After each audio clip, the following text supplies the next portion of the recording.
Good morning विद्यार्थी मित्रों, मैं पटेल नीलम कर्णावती विद्यालय में आप सभी का स्वागत करती हूँ।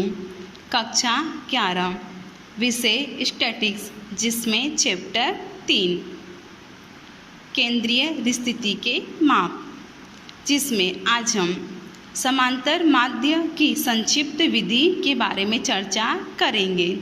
तो चलिए शुरुआत करते हैं। यदि अवलोकनों का मूल्य अधिक बड़ा हो तब कल्पित माध्य A के उपयोग से गणना सरल बना सकते हैं। यानी कि जब हमारे पास जो अवलोकन दिया गया है वह उसका जो मूल्य है वो क्या हो, अधिक बड़ा हो, तब A को कल्पित माध्य मानकर उसकी जो गणना है उसे हम सरल बना सकते हैं। A कोई एक अचल है, A को हम एक अचल के रूप में मान लेंगे जो सभी अवलोकनों के आसपास का हो, यह इच्छनीय है। यानी कि अवलोकनों के आसपास का ही होना चाहिए, उसमें ज़्यादा अंतर नहीं होना चाहिए। अवलोकन x1 x2 dash dash x है में से कल्पित माध्य A घटाया जाता है। यानी कि हम जो A को नक्की करेंगे और हमारे पास जो अवलोकनों की संख्या दी जाती है उसे हम A में से घटाते हैं और प्राप्त अंतर को हम D1, D2 या फिर Dn द्वारा दर्शाया जाता है। इसका सूत्र क्या है? माध्य x बार निम्न सूत्र से प्राप्त करेंगे। उसका सूत्र है x बार बराबर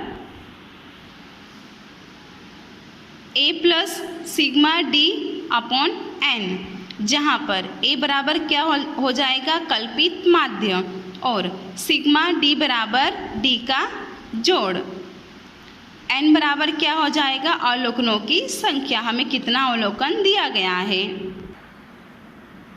उसके बाद क्या है? वर्गीकृत सूचना हेतु असतत आवृत्ति वितरण के लिए हम लोग समांतर माध्य कैसे ज्ञात करेंगे। माना कि दी हुई सूचना में अवलोकन x1, x2 और x3 भी हो और उसके हेतु उसकी आकृतियाँ भी दी हो, जैसे कि f1, f2 और f3। तो यहाँ पर हम लोग समांतर माध्य कैसे ज्ञात करेंगे? उसका सूत्र क्या है? माध्य x बार बराबर सभी अवलोकनों का योग बटे अवलोकनों की कुल संख्या। इसको हम संकेत में कैसे लिख सकते हैं? सिग्मा fx अपॉन n हमारा क्या हो जाएगा? अवलोकनों की कुल संख्या, और सिग्मा fx की जो रकम दी होगी उन दोनों का हम लोग गुणा कर देंगे, बाद में उन सब का जोड़। इन सब के आधार पर हम लोग समांतर माध्य ज्ञात कर सकते हैं।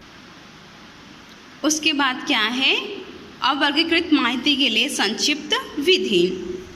पूर्व अवर्गीकृत सूचना हेतु प्रदर्शित पद्धति अनुसार गणना सरल बनाने के लिए कल्पित माध्य का अनुकूलन मूल्य चयन करके वह अवलोकन x1, x2 dash dash x के में से एक का अंतर लिया जाता है। परंतु इन अंतरों में यदि कोई सामान्य घटक c हो तो सभी अंतरों को c द्वारा भाग देकर गणना अधिक सरल बना सकते हैं। यानी कि सभी अवलोकनों में सेम अंतर हो, जैसे कि 5 के बाद 10 दिया गया हो, 10 के बाद 15 दिया गया हो, 15 के बाद 20 दिया गया हो, तो इसमें 5 का अंतर है।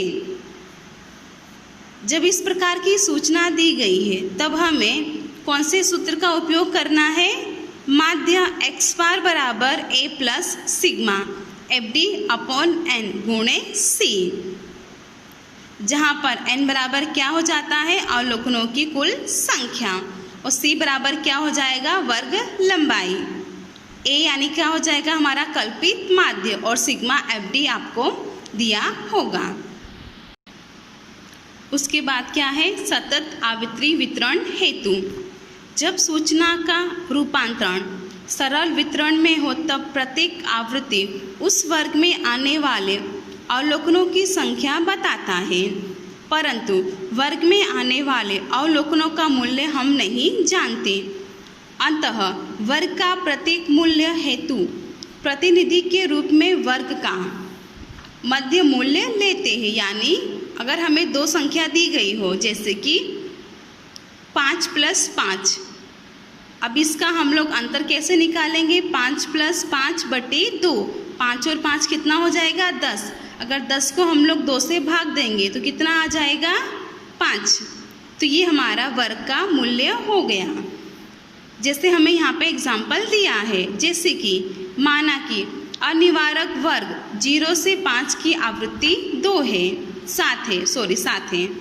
इन 7 अवलोकनों के हम सभी मूल्य नहीं जानते, इसीलिए उस वर्ग के सभी अवलोकनों के लिए मध्य मूल्य 2.5 लिया गया है। यानी हम लोग 5 को 2 से डिवाइड करेंगे तो कितना आ जाएगा? 2.5।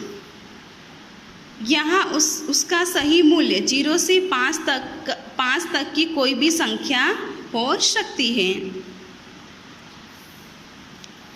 प्रत्येक वर्ग के मध्य मूल्य को चल x लेकर पूर्व वर्णन किए असतत आवृत्ति वितरण की विधि के उपयोग से माध्य की हम गणना कर सकते हैं। माध्य की गणना निम्नानुसार होगी। उसका सूत्र क्या हो जाएगा?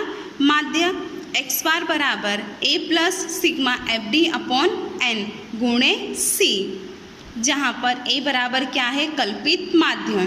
c बराबर क्या हो जाएगा? अंतर। हम x बार में से a को हम लोग माइनस कर देंगे और d बराबर हमारा क्या हो जाएगा? x - a/c। f हमारा क्या हो जाएगा? मध्य मूल्य x के वर्ग की आवृत्ति, हम जो x का मध्य मूल्य निकालेंगे, और सिग्मा FD यानी क्या? f और d का गुणाकार। n बराबर आपको पता ही है अवलोकनों की कुल संख्या। इसके बाद क्या है? माध्य के गुण और दोष, इसके लाभ और हानि। सबसे पहले हम इसके गुण देखते हैं। निम्नलिखित गुणों से माध्य यह केंद्रीय स्थिति का सबसे प्रचलित माप है, जिसमें पहला है इसकी परिभाषा निश्चित है। इसकी परिभाषा क्या है? निश्चित है। इसका एक निश्चित गाणितिक सूत्र है। इसका सूत्र भी कैसा है? एक निश्चित गाणितिक सूत्र है। दूसरा क्या है? ये समझने व गणना में सरल है।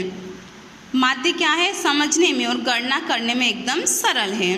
तीसरा क्या है? यह सभी अवलोकनों पर आधारित है। इसमें सभी प्रकार के अवलोकनों को ले लिया जाता है। चौथा, विशेष बेजिक क्रियाओं के लिए अनुकूल है। हम इससे बेसिक क्रिया भी कर सकते हैं। पांचवा, यह एक स्थायी माप है, अर्थात एक ही समष्टि के समान आकार के न्यायादर्श की माध्य में विचलन का प्रमाण कम होता है। छठा, माध्य की गणना में सभी अवलोकनों को समान महत्व दिया जाता है, यानी सभी अवलोकनों को समावेश किया जाता है। अगर एक भी अवलोकन को हम छोड़ दें तो हमें सही माध्य नहीं मिलेगा। अब क्या है? दोष। इसकी हानि क्या क्या है? माध्य को केंद्रीय स्थिति के माप के रूप में उपयोग लेने से पहले उसके दोषों को जान लेना आवश्यक है, जिसमें पहला, इस पर अत्यधिक बड़े और अति छोटे अवलोकनों का प्रभाव अधिक पड़ता है। अगर हमें अधिक बड़े और अधिक छोटे अवलोकन भी दिए गए होंगे तो उसका प्रभाव भी हमें अधिक देखने को मिलेगा। दूसरा, खुले छोर के वर्ग वाली सूचना में इसकी गणना नहीं की जा सकती, यानी कि ओपन एंडेड क्लास में इसकी हम गणना नहीं कर सकते। तीसरा, आलेख द्वारा इसका मात्र निरीक्षण से उसकी निश्चित मूल्य प्राप्त नहीं कर सकते। आलेख पद्धति से द्वारा हम इसका कोई भी एक निश्चित मूल्य प्राप्त नहीं कर सकते। चौथा, यदि कोई अवलोकन कम हो जाए तो माध्य का निश्चित मूल्य प्राप्त नहीं हो सकता, इसमें सारे मूल्य होने चाहिए। पांचवा, यदि सूचना औसत के इर्द गिर्द वितरित न हुई हो तब माध्य का मूल्य सूचना का इतना योग्य प्रतिनिधित्व नहीं कर सकता। छठा, यदि अवलोकनों का महत्व अलग अलग हो तो औसत के रूप में माध्य का उपयोग नहीं करना योग्य नहीं है, इसका हम उपयोग नहीं कर सकते, यह योग्य नहीं माना जाएगा।